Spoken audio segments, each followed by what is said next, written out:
त्यांनी सगळ्यात पहिल्यांदा कॅप्टन सौरभ कालिया यांचे डोळे बाहेर काढले. त्यांची जी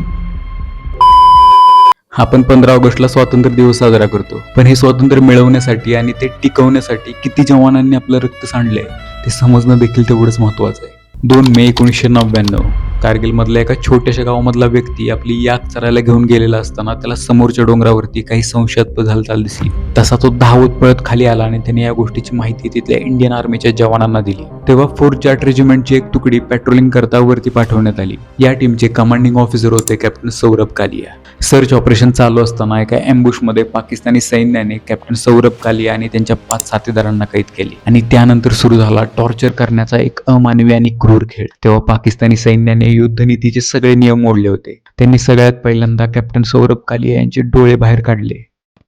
त्यांची जीभ कापून टाकली. अक्षरशः पायाची आणि हाताची नख उपटून काढली.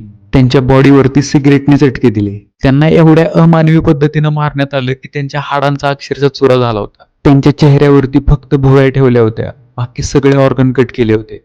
जेव्हा त्यांची बॉडी घरी आणली होती ना, तेव्हा त्यांच्या भावाने त्या भुवयामुळे त्यांना ओळखलं. आपला जो तिरंगा आहे ना, तो फक्त हवेमुळे नाही फडकत, तर तो फडकतो सीमेवरती उभे असलेल्या आपल्या प्रत्येक जवानाच्या श्वासामुळे.